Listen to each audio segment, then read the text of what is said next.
Hola, ¿cómo están? Bienvenidos a Cita con la Historia. ¿Cómo andamos, Aldo? ¿Qué tal? Muy bien, un día muy especial. Un día especial, un feriado especial. Efectivamente, como dice mi amigo Aldo Galotti, hoy no es cualquier día. Hoy es un feriado que está en el corazón de todos los argentinos y de todas las argentinas, el Día del Veterano y de los caídos en la Guerra de Malvinas. Es un nuevo aniversario, por supuesto, entonces, del comienzo del conflicto bélico en el Atlántico Sur, en las Islas Malvinas. Efectivamente, ese 2 de abril, tropas argentinas desembarcaron en esas islas tan nuestras para intentar recuperar la soberanía sobre las mismas. Una soberanía que para nosotros los argentinos y para una parte importante del mundo y de los países que forman parte de la ONU, no hay ninguna duda acerca de la soberanía argentina en las Islas Malvinas. Te voy a dejar algunos datos que creo que son importantes a la hora de un análisis histórico. La guerra duró 74 días. Nunca Argentina y el Reino Unido se declararon la guerra mutuamente. Argentina alistó entre las tres fuerzas 23.000 combatientes, 23.000 soldados, contando obviamente, como decía antes, infantería. Algunos sectores de gendarmería estuvieron presentes y de prefectura, pero fundamentalmente fue la Fuerza Aérea, la Marina y la infantería, el ejército. Argentina, obviamente que Inglaterra, o Reino Unido mejor dicho, alistó una gran expedición llamada Task Force, con un portaaviones atómico, con muchos destructores, cruceros y buques de guerra, con mucha tecnología. Una de las características de la guerra era la disparidad tecnológica. Argentina tuvo 649 muertos en esta guerra, 649 bajas, Reino Unido 255.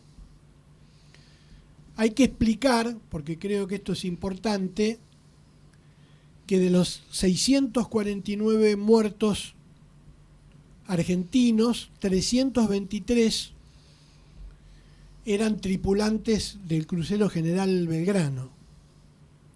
De manera tal de que en suelo de Malvinas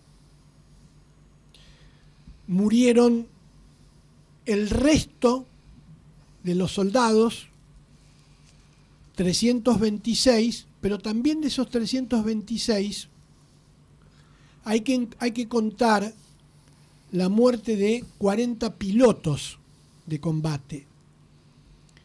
Algunos que cayeron en las aguas, otros que cayeron en algún monte o en alguna parte de las dos Islas Malvinas, y de manera tal de que finalmente la cantidad de soldados que murieron en combate en el territorio de las Islas Malvinas fueron aproximadamente 286. Y de los 255 británicos, habría que hacer lo mismo que se hizo con el Belgrano, con el Sheffield, que fue la gran respuesta al hundimiento de Belgrano, pocos días después, en donde fallecieron 20 británicos.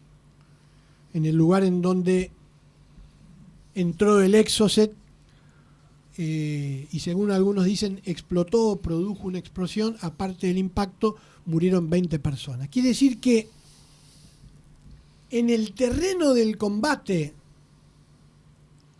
o sea, en suelo de Malvinas,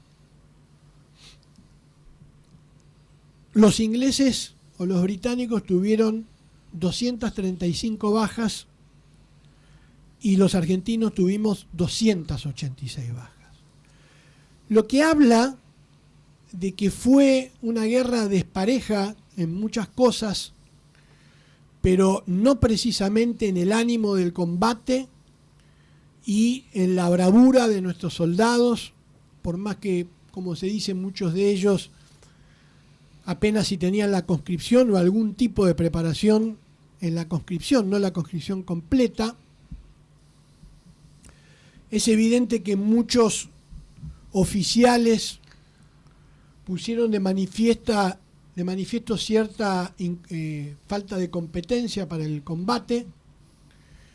Algunos fueron cobardes, otros se aprovecharon de nuestros soldados, incluso se habla de abuso, de estacas, de tortura, de negarle la alimentación, pero hay que también reconocer que muchos suboficiales de rango más cercano a los soldados rasos murieron y tuvieron una actuación destacada y valiente en la guerra.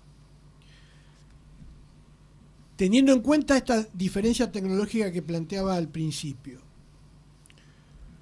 la Fuerza Aérea es un capítulo aparte, una gran pericia, una gran valentía, también con aviones muy lejos de los Sea Harrier y la tecnología que tenía Gran Bretaña para detectar la llegada de aviones. Hicieron cosas increíbles que hoy son la admiración de muchas fuerzas aéreas del mundo, como esos vuelos a ras del agua. Lograron hundir dos destructores, el Sheffield, el Coventry,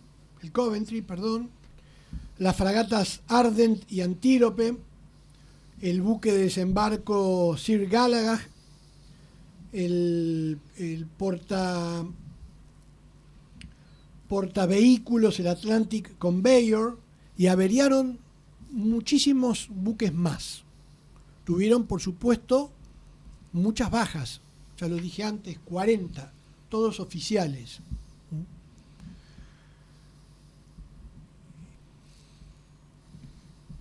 Inglaterra, el Reino Unido afirma desde hace bastante tiempo, o basa su estrategia en que las Islas Malvinas fueron descubiertas por un tal John Davis.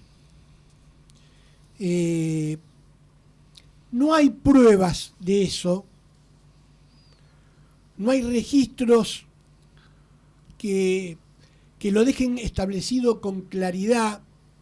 El mapa o lo que dice John Davis es insuficiente. Hay que entender que hasta el siglo XV era válido considerar el descubrimiento de una tierra como un método válido de adquisición de esa propiedad, de un territorio nuevo. A partir del siglo XVII y XVIII está convalidado internacionalmente que no era suficiente el descubrimiento, necesitaba de una ocupación. Hay una historia previa en donde hay norteamericanos de por medio, ingleses y sobre todo franceses. Es de los franceses el que deriva el nombre Malvinas.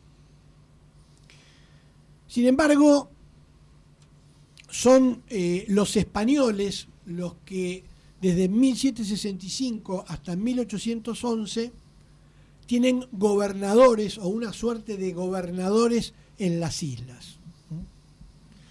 Hasta que llegan los primeros gobiernos patrios, ¿no? Pero el 6 de noviembre de 1820, de vuelta un norteamericano a las órdenes del gobierno argentino, coronel de la Marina David Jewett, toma posesión oficial de las Islas Malvinas.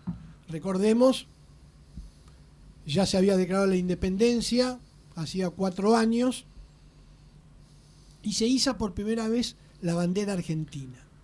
A partir de allí tenemos la presencia de Luis Bernet, que es el primer encargado o comandante político-militar de las Islas Malvinas.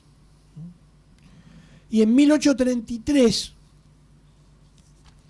después de un ataque norteamericano, de vuelta a los norteamericanos, en donde se dan cuenta que están pasando cosas en las Malvinas, porque Bernet era un empresario que se había dedicado al desarrollo de la pesca, de la construcción, incluso había ya un astillero. Recuerden que en esa época el tema de la pesca de las ballenas, la pesca en general, era redituable ya en esa época para muchos países que tenían una presencia en los mares, en los océanos, porque tenían flotas mercantes y flotas militares importantes. Y se dan cuenta que están ocurriendo cosas en las Malvinas, que ya hay una población de 300 personas, que hay gente trabajando, que hay casitas.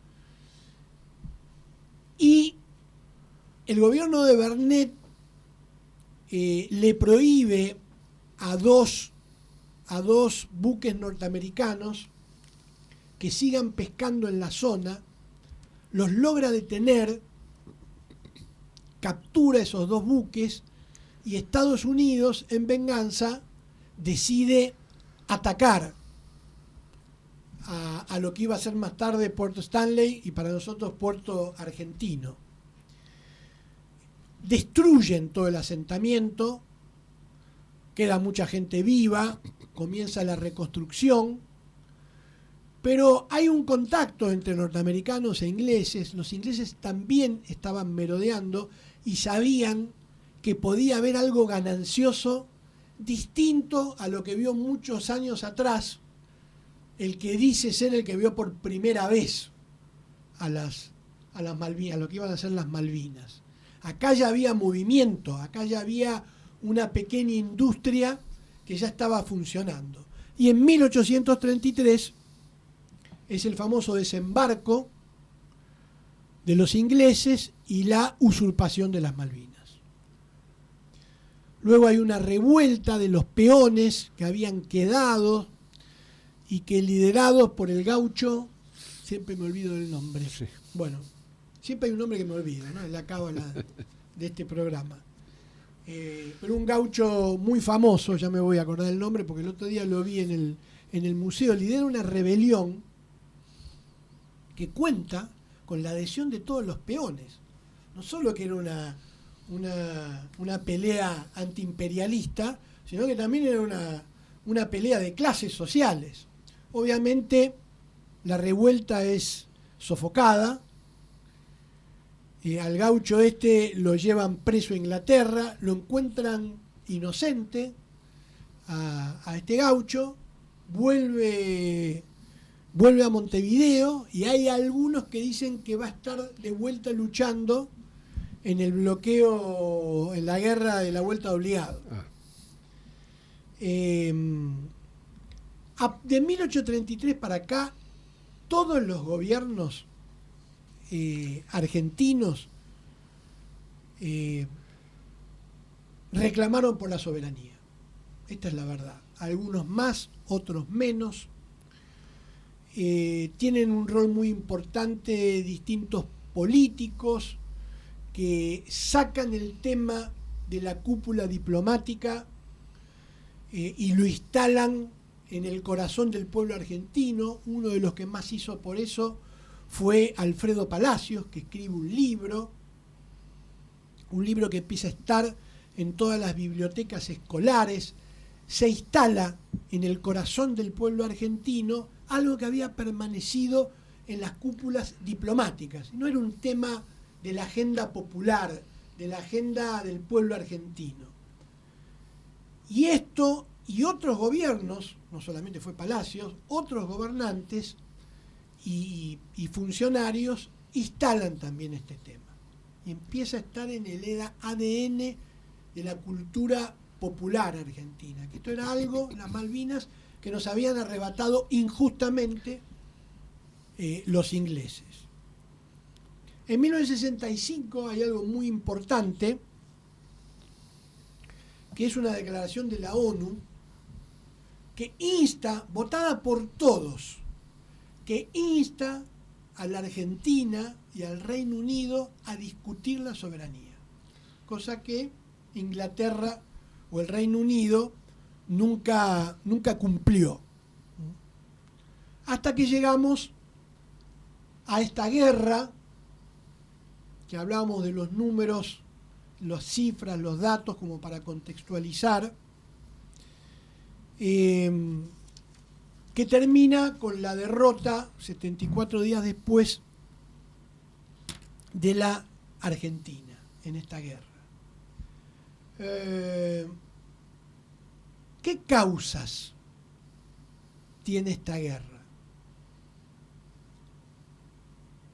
En primer lugar, la guerra reafirmó, a pesar de la derrota, en el pueblo argentino a Malvinas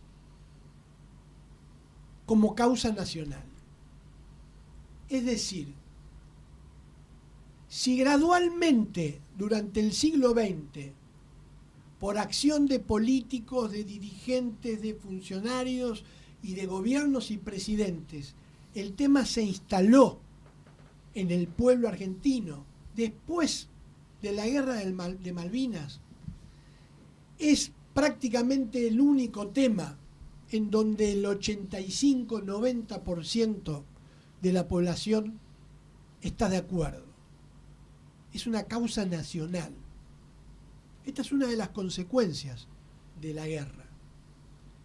La otra, perjudicial para Argentina, es el estatus geopolítico que adquirieron las islas. Algunos dicen puede haber sido una excusa, el Reino Unido lo sabía, le convenía esa guerra, por la Guerra Fría, por el paso entre los dos océanos, por la ubicación estratégica. La cuestión es que después de la guerra, obvio que el Reino Unido podía tener razones para que después del ataque que sufrió reforzara sus defensas, cosa que lo hizo. Hoy hay una desmesurada base de la OTAN y cualquier reclamo de territorio en la Antártida del Reino Unido se hace sobre la base de la proyección y la cercanía que tienen las Islas Malvinas para el Reino Unido. Además que se agregan ya otras cuestiones económicas como son la pesca, ya no de ballenas, pero la pesca y sobre todo el petróleo. Quiere decir que después de la guerra, la otra consecuencia es que tiene un estatus geopolítico distinto. ¿Cuáles son las últimas dos consecuencias? Consolidó esta guerra al gobierno de Thatcher. Los cientistas políticos, sobre todo ingleses, dicen cambia el humor político de Inglaterra. Esto es clave porque va a haber un cambio mundial de la mano de Ronald Reagan y de Thatcher, en donde va a empezar una ola conservadora, se va a instalar la idea del neoliberalismo, gradualmente en la década del 80 para entrar en la fase de apogeo en los 90 y todavía hoy con discontinuidades se podría decir que estamos en esa época, todavía. Y la cuarta consecuencia es que claramente la guerra de Malvinas y su resultado desmoronó a la dictadura militar que buscó a esta guerra como una posibilidad de perpetuarse en el poder, al mejor estilo Pinochet. Quizás el deshielo y la llegada de la democracia hubieran tardado, es hipotético, no lo podemos saber, 3 años más, 4, 5 o una década. El gobierno ya venía golpeado por los resultados nefastos del plan Martínez de Oz, el plan económico, de la inflación, del endeudamiento. Pero esto fue el golpe de nocaut. Tardaron un año, trataron de ordenar la transición con Viñones, pero la consecuencia, una de las consecuencias claves para que hoy tengamos democracia en la Argentina, o por lo menos para que en ese momento hubiera empezado el camino de la democracia, fue la guerra de Malvinas. Cierro diciendo lo siguiente: para los argentinos y las argentinas no hay duda de que las Malvinas fueron, son y serán argentinas. Quizás obviamente a través de la diplomacia, en paz, pero es una causa nacional que no vamos a abandonar. Como no vamos a abandonar otra cosa, el recuerdo de los que combatieron en esa guerra y que lucharon contra el distrato de muchos de sus superiores, contra el abuso, la violencia, el hambre, el frío y las balas enemigas. En ese terrible otoño para ellos y para todo el pueblo argentino de 1982. Vamos a escuchar la marcha. Rosa, cantada por Abel Pintos. El gaucho era el gaucho Rivero. Ah, sí, Antonio Rivero. Antonio Rivero. Antonio Rivero, sí.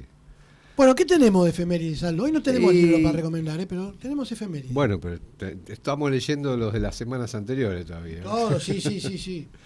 Mirá, en estas semanas tenemos varias cosas.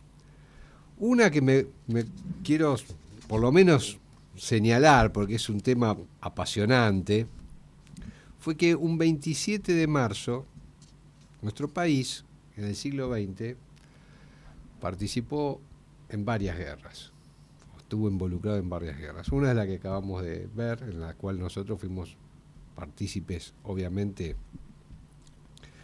centrales. Otra fue la Guerra del Golfo, los años 90, presidencia, Menem. Exactamente, donde tuvimos un rol, envío de naves, ¿no es cierto?, discusión parlamentaria, un rol secundario, pero estuvimos ahí. Y hubo otra que fue la guerra más importante del siglo XX, la Segunda Guerra Mundial. Mucha gente me dirá, ¿cómo? Nosotros participamos en la Segunda Guerra Mundial, recién menteros, posiblemente. Pero efectivamente, el 27 de marzo de 1945, el entonces presidente de facto, Farrell, le declara la guerra a las fuerzas del eje disminuido, porque Italia ya había salido del eje, porque había caído Mussolini, y Italia se había rendido, así que le declara la guerra a Alemania y Japón. Esto fue casi inmediatamente después de que se produjera una conferencia de cancilleres en el Palacio de Chapultepec, en México, donde fueron todos los países americanos y el único que faltaba, ¿quién era? Argentina, ¿correcto? Que junto con Chile fueron los últimos 2 países de América en declararle la guerra a Alemania, ¿correcto? Durante todo el periodo de la guerra, entre 1939 y hasta este 27 de marzo de 1945, Argentina se mantuvo neutral. Y lo hizo con varios presidentes, no con uno solo. Primero con Ortiz. Ortiz después sale del gobierno enfermo y lo sucede su vicepresidente, que sigue manteniendo la neutralidad. Ortiz era un radical antirigoyenista, y su vicepresidente, que ahora también con los nombres que se nos olvidan, se me fue de la mente, pero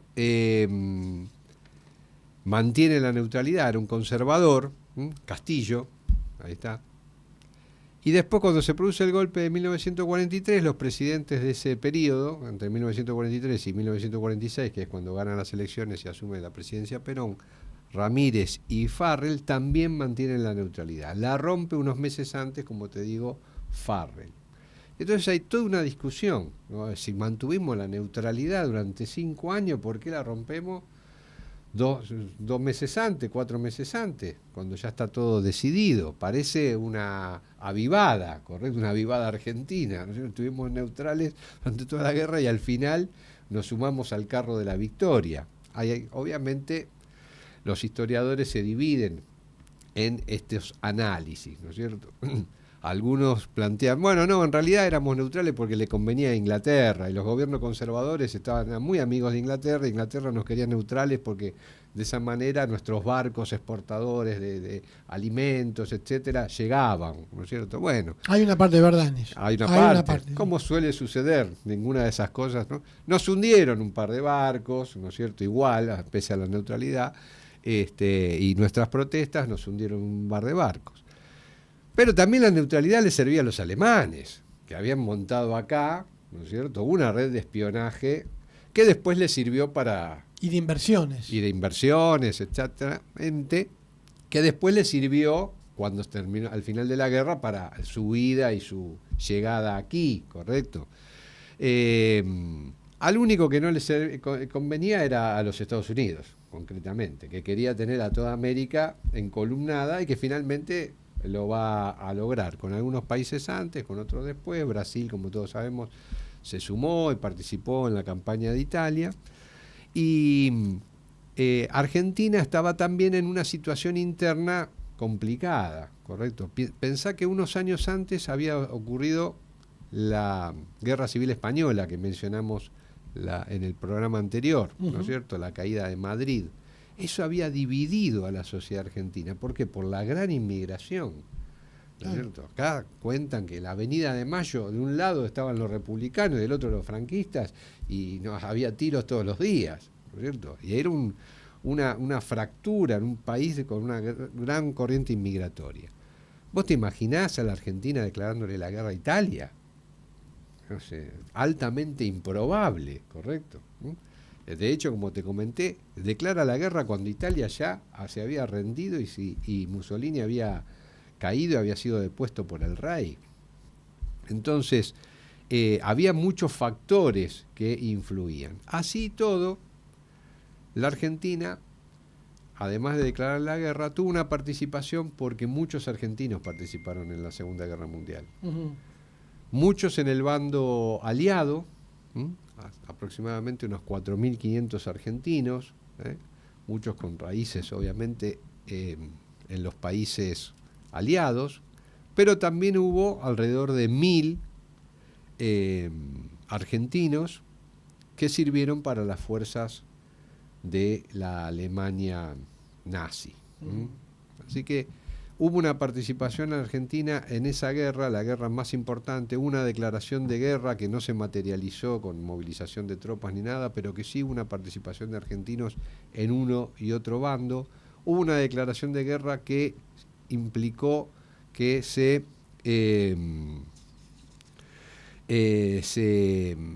incautaran los bienes alemanes y japoneses en menor medida, porque no había tanto, pero se incautaron los bienes, bancos, etcétera, alemanes en nuestro país, y que posibilitó esa declaración de guerra, que la Argentina fuera invitada a la conferencia de San Francisco, donde se crearon las Naciones Unidas, que por supuesto hasta el 27 de marzo de 1945 no estábamos en la lista, nos agregaron ese día a mano al final. Bien argenta la cosa, ¿no? Sí, nos agregaron al final, y bueno, parece ser que el que influyó en esto no fueron solamente las presiones de Estados Unidos, las presiones de todos los cancilleres reunidos en Chapultepec, el aislamiento de Argentina, porque todo el mundo estaba ahí, nosotros no, sino también que el que insistía en esto era el futuro presidente electo en el año 1946, Perón. Así que, bueno, este era el relato. Hoy tuvimos un día de guerras, ¿no es cierto? Algunas más que nos pegaron más de cerca y otras más de lejos. Pero bueno, la conclusión podemos decir es que en las guerras, como han dicho tantas veces, no hay ganadores, ¿no es cierto? Es verdad. ¿Y qué tema que no sea guerra puede haber hoy? Hay uno para salir de tanta malaria. A ver. Hay un personaje que a vos te gusta, y es una calle de Buenos Aires que hemos transitado tantas veces, Enrique del Valle y Berlucea. ¡Oh! Todo de pie. Todo de pie. El 30 de marzo de 1913 fue electo senador. Así como tenemos el primer diputado socialista de América, con Alfredo Palacio, también tenemos al primer senador socialista de América elegido por los porteños en la Ciudad de Buenos Aires en las elecciones de marzo de 1913. Una elección que ganó el socialismo con 46.000, 47.000 votos. Y que ya no eran los 800 de Palacios. No, habían pasado 10 años, había cambiado el sistema electoral, estamos ya en 1913, entraron también como diputados Mario Bravo y Nicolás Repetto, y eran senadores que todavía estaba la Constitución sin reformar, duraban 9 años, era una oligarquía republicana, estaba pensado el Senado como tipo que puede ser reelecto, lo eligen 2 veces, está 18 años. En 18 años veía pasar 3 presidentes. O sea, los presidentes pasaban y los senadores quedaban. Era una especie de cámara alta, ¿no? Como se le suele nombrar a veces, cámara alta, la cámara de los lores ingleses, pero bueno, acá como somos una república no tenemos lores, pero teníamos senadores, claro. Senadores eternos. No des ideas con lo de los 9 años. No, espero que nos volvamos a eso. Bueno, el asunto es que fue electo. ¿Y quién es este muchacho? Como suele pasar con muchos de los políticos y de las personas importantes de nuestro país, es un hijo de inmigrantes, español, sí, de Santander. Papá se llamaba Del Valle, de apellido, y la mamá Iberlucea, de ahí Del Valle Iberlucea. ¿Y él era español? Sí, vino muy chico, tenía 8 años cuando vino. Su padre era republicano, perseguido, dijo busquemos nuevos aires en otro lugar, se instalaron en Rosario, ahí se va a hacer sus primeros estudios, se va a casar, va a estudiar Derecho en la Universidad de Buenos Aires, se va a recibir de abogado, y apenas se recibe de abogado, él tenía esa cosa de querer no ser más extranjero, y hace el trámite de nacionalización, indispensable además para poder ser candidato, etcétera, etcétera. Así que bueno, tuvo siempre una salud delicada, se afilia al Partido Socialista, conoce a Alicia Moro de Justo, obviamente a Juan B. Justo, defendía podríamos decir, una vida paralela con la de Alfredo Palacios, ¿no es cierto? Ambos abogados, Él estaba muy, muy interesado en el tema de los derechos de la mujer. Como senador presenta proyectos de divorcio y de despenalización del aborto. Estamos hablando en principio del siglo XX, ¿correcto? Porque obviamente no van a prosperar. Y ¿por qué? Además de que muere muy joven, muere cuando tiene 44 años, producto de una salud, digamos, débil, forma parte de un hecho bochornoso del Senado, que ha quedado un poco olvidado, pero fue destituido del Senado, fue echado del Senado. Un juez federal pidió su desafuero, fue desaforado y no alcanzaron a enjuiciarlo, porque el propósito del desafuero era someterlo a juicio, porque murió, ¿correcto? Pero era un bochorno. ¿Cuál fue el argumento? Esto ocurrió en 1921. En 1917 se había producido, después de la Primera Guerra Mundial, que él la vivió de una manera, porque él asume con el inicio de la Primera Guerra Mundial. Entonces vivió toda la Primera Guerra Mundial, estando en el Senado y teniendo vínculos con Europa, obviamente. Entonces es algo que como era una persona sensible, lo afectó. Cuando se produce la Revolución Rusa de 1917, empieza a seguir el proceso, ¿correcto? Y finalmente, en 1921, él apoya la Revolución Rusa, que, como vos sabés bien, en los primeros tiempos fue, digamos, como toda revolución, ¿no es cierto? No se sabía bien para qué iba, quién se instalaba, qué pasaba con los zares, qué pasaba con los mencheviques, los bolcheviques, la guerra civil, ¿no es cierto? La salida de Rusia de la Primera Guerra. Bueno, era una situación compleja. Pero cuando el tema ya para 1921 se empieza a encaminar y se crea la famosa Tercera Internacional, él apoya ese proceso. Apoya ese proceso abiertamente y lo apoya como una idea más dentro del Partido Socialista, lo plantea en el Congreso. Y es ese discurso el que un juez federal toma para aplicarle algunas cartas. ¿Te acordás de la vieja ley de residencia? Claro. Bueno, pero él ya no era más extranjero. Él no era extranjero, había dejado de serlo. Pero le querían sacar la nacionalidad. Y por eso piden el desafuero.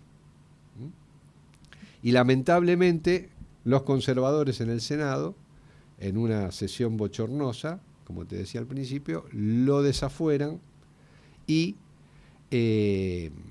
finalmente no es sometido a juicio porque fallece. Es una situación que digamos, nosotros hemos visto hace pocos meses algunos otros desafueros en el Senado, pero desaforar a alguien por expresar sus ideas, es decir, por decir estoy de acuerdo con la Revolución Rusa y el rumbo que ha tomado, nada más que por eso. Le decían el senador soviet, ¿no es cierto? Porque estaba a favor de los soviets. Claro. Es realmente algo que en la Argentina de hoy parecería improbable porque uno nunca puede estar seguro 100%, pero parecería improbable que ocurriera. Así que bueno, Del Valle y Berlucea, primer senador socialista de América, un hijo de inmigrantes, nacionalizado, estudió una especie de en la UBA, obtuvo su título, se dedicó a proteger los derechos de los trabajadores, los derechos de las mujeres, ampliarlos, y fue perseguido y expulsado del Senado por manifestar sus ideas y su apoyo a un proceso revolucionario que recién se iniciaba y que obviamente él no podía saber en qué derivara finalmente, ¿no es cierto? Pero en ese momento, en 1921, era todavía todo ilusión, claro, para grandes sectores de la población del mundo, ¿no es cierto? Era algo que se miraba con atención y con esperanza. Así que bueno. Interesantísimo, Aldo. Creo que tenemos a Mercedes Sosa esperando. Un acta que se firmó el 2 de abril, pero de 1820. Y el acta de Rancagua. Se firmó en Chile y demuestra también que chileno para completar el plan y ir por vía marítima a Lima y liberar a Perú. Ahora, ¿qué es lo que pasa? El 1 de febrero hay una batalla famosa de la Argentina, que creo que se da 2 veces, como la de Pavón, en donde el director supremo de las Provincias Unidas del Río de la Plata, Rondó, es derrotado por Entre Ríos, Santa Fe y otra provincia más que no recuerdo. Con lo cual no queda autoridad nacional. Entonces, el dilema que tiene San Martín es, bueno, ¿cómo continúo yo al frente de un ejército que me nombró un gobierno que ya no existe? ¿A quién le escribo? Claro, ¿cómo sigue todo? Y obviamente en una situación de tirantez. Ya lo vamos a seguir hablando porque San Martín es muy importante estudiarlo bien, en profundidad. los libros que abordan todo esto. Obviamente él en Chile no está exento de problemas, tiene muchísimos problemas, incluso problemas en la misma tropa. Cuidado. No es que era discutido San Martín, pero era una tropa que veía los problemas que había, en la medida que se va alejando de la base, y es un ejército que está haciendo un entrenamiento, todo es no color de rosa, pero es muy distante de cruzar el segundo cordón montañoso más alto del mundo, pasar hambre, matarse y matar en una guerra. Se suman los chilenos tienen su competencia con los oficiales argentinos, ya es un ejército binacional, lleno de complicaciones. Le costó muchísimo poder conseguir la flota para ir a Lima. Después va a tener problemas con el almirante de esa flota.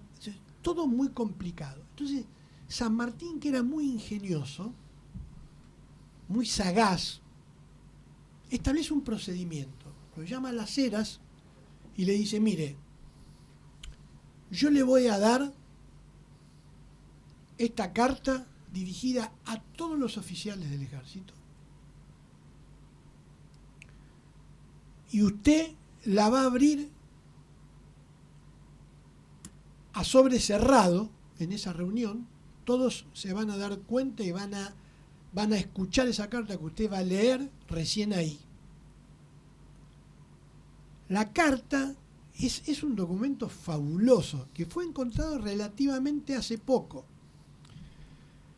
Es un documento histórico increíble porque también muestra la psicología de San Martín. Donde él dice, bueno, hemos llegado hasta acá, ha caído el gobierno que a mí me ha nombrado como comandante de este ejército, y nosotros necesitamos tener un respaldo. El respaldo es que decida la propia oficialidad, o sea, quienes conducen al ejército. La visión del ejército, ¿no? Votando su oficialidad. Que él sabía, era inteligente la maniobra, porque era la única manera que él podía tener la legitimidad. Es decir, si todos los oficiales lo habían votado a él o al que fuere, porque él se arriesga, obviamente. Y dice incluso en un tramo, mi salud, yo no tengo ningún problema, como dando a entender que no tiene problema si no es elegido, él siempre va a estar al lado, acompañando, ayudando, e incluso da un procedimiento de cómo va a ser esa elección, ¿no? Que se va a habilitar una caja, se va a leer la nota, los comandantes, los oficiales van a poner la persona que quieren votar, van a dejar el papelito, todo detallado por San Martín, van a dejar el papelito y el resultado va a ser refrendado en un acta. Una genialidad. Obviamente que Las Heras cumple cuando se lee la carta. 3 o 4 oficiales muy importantes, entre ellos Necochea, dicen la argumentación de algo así como la argumentación del general San Martín no cuadra en esto, y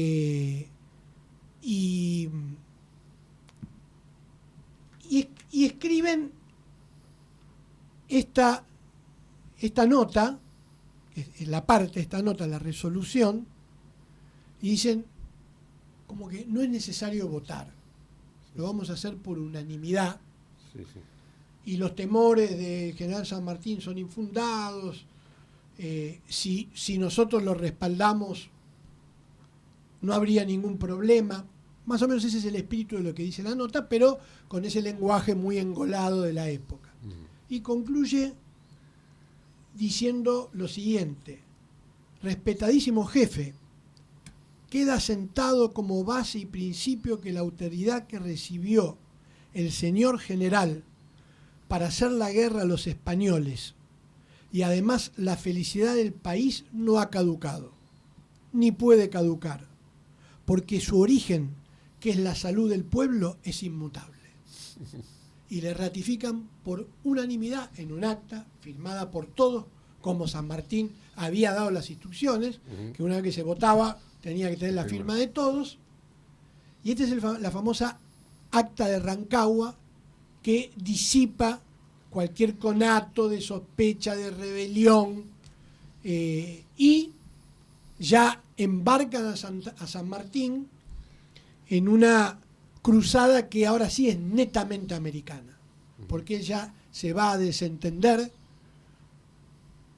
no de manera egoísta, sino de una visión alta, de una visión americanista, y no en el conflicto interno de la Argentina, pero ya va a ser caso omiso de todos los reclamos de las distintas autoridades nacionales, que ven como el poder se les escurre entre los dedos, entre las manos, y ya la guerra civil en Argentina es indetenible. Y está la famosa frase de San Martín que dice: yo jamás voy a desenvainar una espada para derramar sangre entre argentinos.